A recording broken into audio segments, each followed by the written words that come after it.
Let me tell you a story.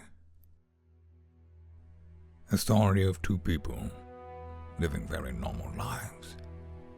They both worked hard, day in, day out. They had regular hobbies, which they pursued to the fullest. Yet something was missing. We all have dreams. Daring to dream is the very thing that makes us human. Yet for many of us, our wildest dreams exist in a place far removed from our reality.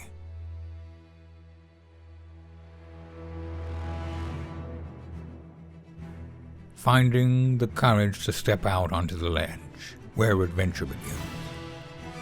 This is where we're truly alive. This is the story of Cadoha.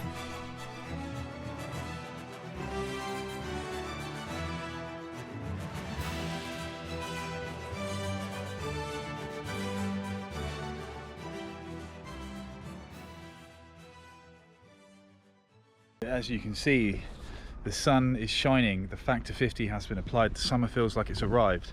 Nearly June, and we just got the last couple of jobs to do before we can cast the lines off and head off. The boat is not looking in all its glory right now. Got a bit of washing going on. It's laundry day. One of the jobs, last big job. Is it a big job? Not a massive job, like a day's work. But I'm going to take this inner forestay off, and this is where we used to have our stay sail attached. It had its own boom, and it was a kind of a hang-on situation with a self-tacking system. And what we're going to do is put a furling system on here, and I'm going to build that myself. That's one of the skills I've managed to learn since being here for the last 6 months, as well as, you know, being in general dog's body in the yard. I've learned how to build furling systems. So that is what we're about to do now.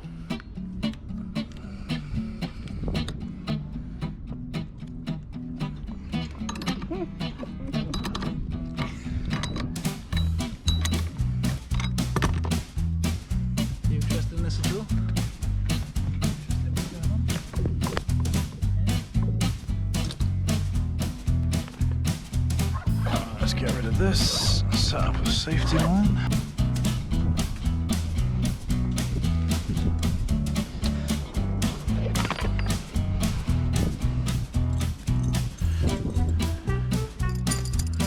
All right, let's boogie. Okay. You're getting pretty pro at that, mate. You look like you could almost go repel it. I feel a lot more relaxed than I did 6 months ago. It's happiness now, isn't it? Good, good, good.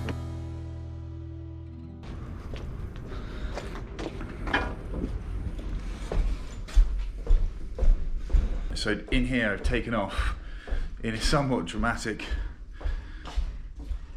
set of events. I've managed to take off our inner forestay, our old inner forestay, which is this one here. I mean, I say old, it's a year old, so it would be a shame to waste it. But once we get the old furling gear down, I'm going to dismantle it and see if it's at all possible for me to build the furling gear around this already constructed inner forestay, which it might be a little bit on the optimistic side, but that is what I'm hoping for. Otherwise, we're going to have to cut and swage a new inner forestay and then swage the end once we've put the furling system around it. So fingers crossed we won't have to do that, because it feels like it'd be a bit of a waste.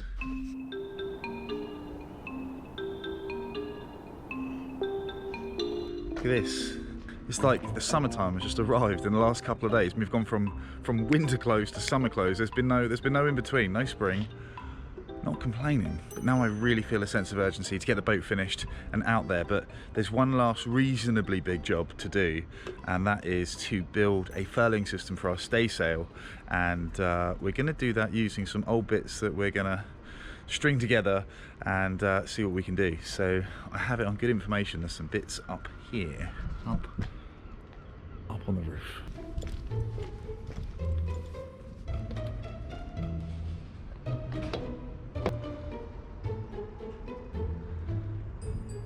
That's far better system than the factor.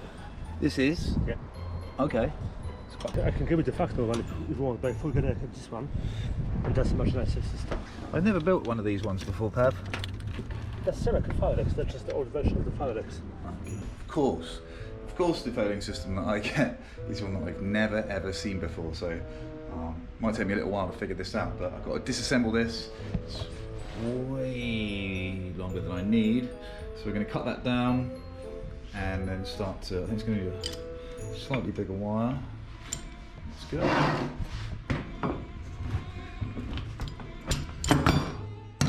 Just the adjustment taken off. Let's pop that there, the first piece. Second piece.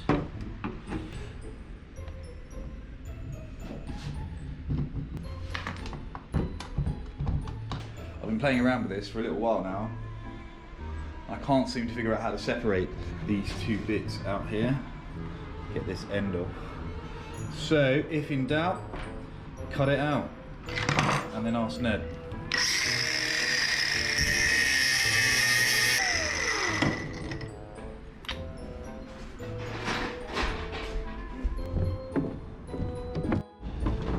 Oh, what? The drawbridge is lifted and Ned's is shut. What the hell?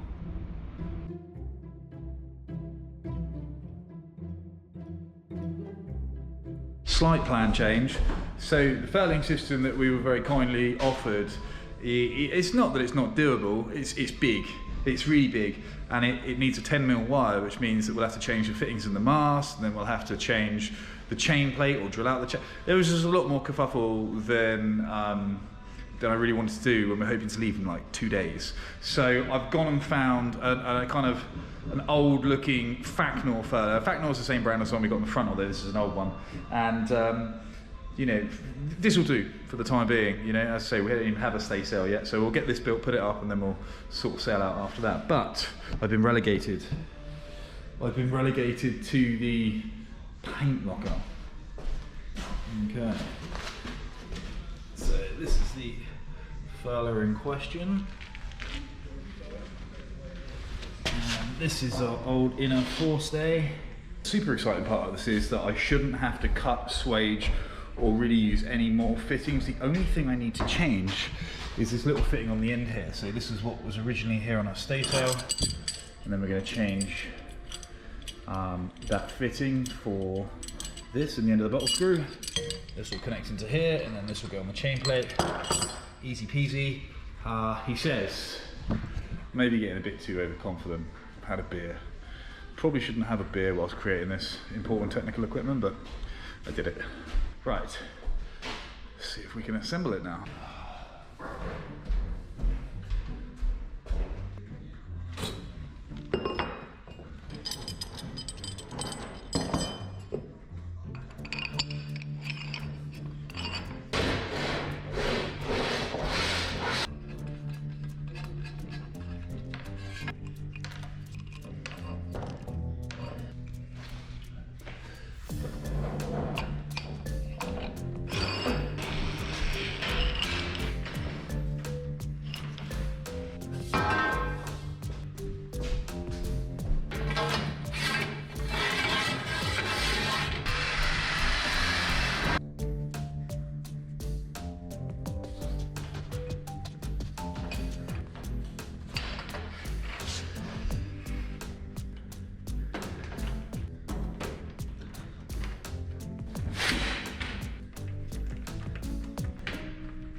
Okay, this is just a dry fit at this point, so I just want to put it all together, make sure it works, looks the part, and then I'll take all the fixings back out, put a little bit of Loctite in, put them all back together once I'm happy with it. But this feels crazy. 6 months ago, I would never have even attempted to do a job like this. It was just unfathomable to me. And now there's no instructions or anything. I've taken an old one apart and I'm just rebuilding it, putting it on the boat. It just in 6 months. I feel like I've been on the steepest of learning curves and getting paid. So win-win.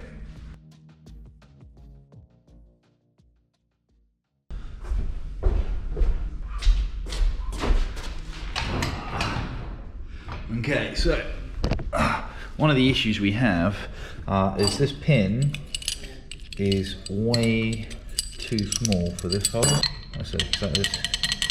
It's got way too much play in it at the moment, so there's that, and then we just need some shackles to attach to here and here. Okay, I'm also going to give this a clean up. I think it's looking a bit dirty.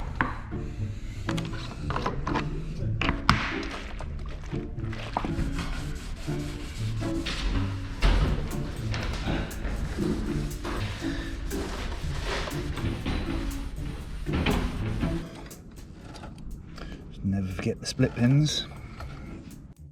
And here it is, in all its glory, our new furling inner forestay. Now, you're probably wondering, like, why didn't you finish the video off in the same vein that you started it? You have all these cute little sequences that you've kind of strung together, nice little bit of music. Why not just the icing on the cake, the finishing? Maybe hoisting it up, maybe some sort of time lapse footage. Maybe there's some way you could just, the actual fitting of it would have been nice to see, and it would have been nice to see. It was all filmed. This was the morning of our departure. We fitted this. It was all filmed on our newest camera. I hadn't taken the footage off the memory card because I was still filming with that camera, our leaving, and then I cunningly managed to lose said camera overboard. Newest camera. So yeah, that wasn't even slightly annoying. But c'est la vie, there's no use crying over overboarded cameras. But here we go, the infrastructure is here. Now there you can see there's no sail on it and no rigging on it yet. And that's because, well, it's because we ran out of upgrade money. And there seems to be a reoccurring theme with this whole boat ownership. Yeah, the ease of which you can hemorrhage cash. But the infrastructure is there now. So the plan is to head back to a port this winter, put our big boy pants on, get a job again, start saving some money, and then the stay sail for a furling system, because obviously we had the boom system before, which was the amount of adjustments that were needed to make that work. By the time they'd finished doing all that, you may as well just buy a new sail. So we're going to get a new sail made, and then hopefully when we leave next year, Cadoha will once again be the cutter rig that she is meant to be. Nearly there, nearly there. So guys, if you haven't done so already, then be sure to take a moment now. If you enjoy watching the videos, hit the subscribe button, and if you're going to take the time to subscribe, then don't forget the notifications bell. YouTube's big on the notifications. In fact, if you don't hit the notifications bell, YouTube just darks you. It's a savage thing, but it's true. If you want to know more about us and the boat and our stories and the upgrades we're making to the boat and just a bit of a slightly deeper dive, then you've got two options. The first one is you can go check out our website, which is simply cadoha.com. I'll pop a link in the description. And if you want to get to know us on a sort of slightly more intimate level, we have a Patreon page, and the amazing the legends that support us there. We just share sort of a slightly deeper level of what's going on, and you know, some people that are on our Patreon postcard, kind of in our inner circle. You know, we've even got pen pals now. That's old school, isn't it? Pen pals. If you want to go check that out, again, I'll whack a link in the description just below our website too. Anyway, hope you guys are staying safe and well, and as you probably guessed, the next time you guys tune in, we'll probably be heading somewhere new. All right, stay safe, stay well. Bye for now.